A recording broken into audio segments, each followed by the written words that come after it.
Good morning दोस्तों, जैसा कि आप देख रहे हो द परफेक्ट इंडिया। मैं हूं सहीराम कछावा। इसके पिछले क्लास में हमने ज्योग्राफी थी जो कि हमने पूरी तरह से ख़त्म कर दी हैं, और उसके जो भी फैक्ट थे, उसकी जो भी थ्योरी थी या फिर प्रैक्टिकल या फिर नॉन प्रैक्टिकल, वो सब हमने ख़त्म कर दी थी। तो आज हम इस वीडियो में आज से नया सब्जेक्ट शुरू करने जा रहे हैं जिसका नाम है पॉलिटिक्स। इसमें हम शुरुआत में थोड़ी हिस्ट्री के बारे में पढ़ेंगे, जहाँ तक हमारे संविधान सभा की बात हुई है वहाँ तक पढ़ेंगे हम इसमें। उसके बाद में जो रियल पॉलिटी शुरू होती हैं, चाहे लक्ष्मीकांत से होती हैं, जो कि यूपीएससी सीएससी एस्पिरेंट के लिए पॉलिटी की सबसे मूल्यवान बुक है लक्ष्मीकांत। तो हम थोड़ी पॉलिटी बाद में शुरू करेंगे। इसके पहले हम जो हमारा फ्रीडम स्ट्रगल के टाइम में जो भी कानून लाए गए, रूल एंड रेगुलेशन या फिर चार्टर एक्ट या फिर पैक्टिंग, जो भी लाया गया पैक्ट, उसके बारे में पढ़ेंगे। इसके बाद में आपको जो पॉलिटी समझने में बहुत आसानी होगी।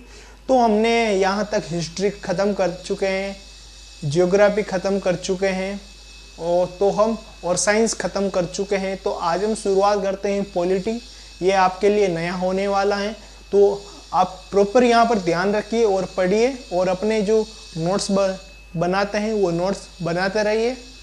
और इस तरह से आप जो अपने आप को सिलेक्शन में हासिल कर चुके होंगे। तो ये जो मैं जो तैयारी करा रहा हूँ, ये आपके चाहे यूपीएससी हो, स्टेट पीसीएस हो, एसएससी हो, चाहे कोई भी एग्ज़ाम हो, रेलवे हो, जहाँ पर भी ऑब्जेक्टिव क्वेश्चन आते हैं उसमें ये आपको हेल्प करने वाला है। तो शुरुआत करते हैं आज के इस वीडियो की, तो देखते रहिए आप। अब बात करते हैं कि भारत में ब्रिटिश आए थे, 1600 ईस्वी में आए थे, ईस्ट इंडिया कंपनी आई थी। तो सबसे पहले इंडिया में कौन आया? ईस्ट इंडिया कंपनी आई थी, जो कि इंग्लैंड से, जहाँ की रानी विक्टोरिया थी, जहाँ पर कोई भी रानी थी, उससे एक चार्टर एक्ट की परमिशन लेकर आए थे कि हम इंडिया में जाएंगे या फिर फलाना देश में जाएंगे और हम वहाँ पर व्यापार करेंगे अपना, और व्यापार से जो भी लाभ होगा उसका कई सारा हिस्सा जो कि आपको ब्रिटेन में पहुँचाया जाएगा, जो कि ब्रिटेन की इकोनॉमी में हेल्प करेगा। तो उस टाइम थी महारानी एलिजाबेथ थी वहाँ की रानी। तो उसके प्रथम चार्टर एक्ट था, उसने एक तरह का लाइसेंस दे दिया था ईस्ट इंडिया कंपनी को कि आप भारत में व्यापार के लिए आप जा सकते हो और व्यापार कीजिए।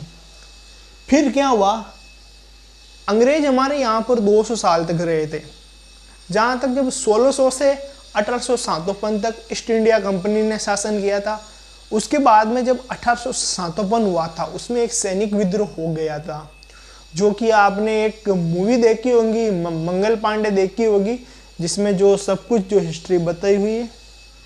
जो अंग्रेज हैं वो भारतीय को निचली कास्ट के समझने लगे थे, काला और गोरे का भेद उभर रहा था, तथा जो गाय से बनी जो न्यू फील्ड बंदूक होती हैं, उसमें जो पहले क्या होती, बंदूक को ऐसे चलाया नहीं जाता था, अपने मुंह से खींचा जाता था, उसके बाद में गोली आगे जाती थी। तो कई सारी अफवाह फैली कि ये जो आप मुंह से जो डोरी खींचते हो वो गाय के मांस से बनी थी, सुअर के मांस से बनी। तो इस तरह से सारी ये घटना हुई थी 1857 में, और अंग्रेजों ने राज्य हड़प नीति का और सहायक संधि और अवध, ऐसे बहुत सारी घटना हुई थी। इसके बाद में एक विद्रोह हुआ था 1857, जिसे सैनिक विद्रोह कहा जाता। उसके बाद में जो ताज है ना, वो कौन ले गया? ब्रिटिश ताज अपने पास ले गया। तो क्या हुआ, धीरे धीरे भारत में क्षेत्रीय प्रक्रिया बढ़ने की शुरुआत हुई, क्योंकि अंग्रेज व्यापार तो कर रहे थे लेकिन साथ ही इंडियंस को परेशान भी कर रहे थे। तो इंडियंस में एकता दिखी थी। फिर 1857 से 1947 तक ब्रिटिश ताज ने शासन किया था। फिर क्या हुआ था, फिर 1946 में हमने संविधान सभा का गठन किया था। फिर क्या हुआ था, फिर 2-3 साल बाद जब 1944 में या फिर इंग्लैंड राजी हो गए कि हम आपको स्वतंत्रता कर देंगे, तो फिर हमने सोचा कि हमारा संविधान सभा का गठन कर दिया जाए।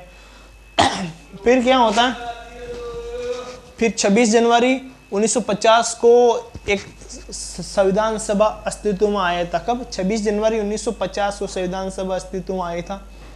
फिर संविधान में ब्रिटिश ताज में अनेक विशेषता ग्रहण की। जो हमारा संविधान बना था उसमें कई सारे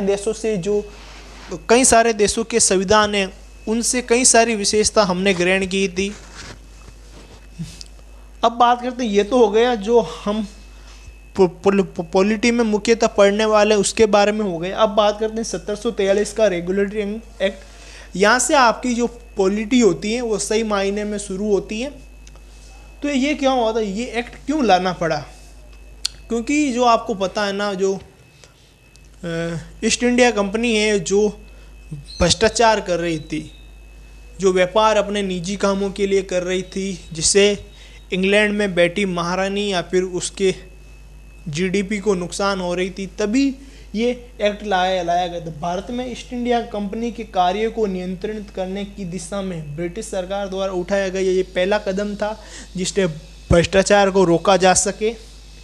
पहली बार एक कंपनी को प्रशासनिक और राजनीतिक मान्यता दे दी। इस एक्ट में कह दिया कि कंपनी आप वहाँ पर प्रशासन कीजिए और जो राजनीतिक कार्य हैं वो भी कीजिए, लेकिन इंडियंस पर जुल्म ना करें। तो इस तरह से 1743 का रेगुलेटरी एक्ट होता है।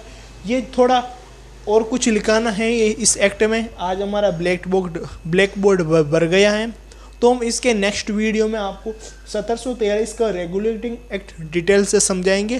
तो वीडियो अच्छा लगा तो प्लीज़ लाइक कीजिए, सब्सक्राइब कीजिए एंड बेल आइकन जरूर दबाइए। आप देख रहे हो द परफेक्ट इंडिया।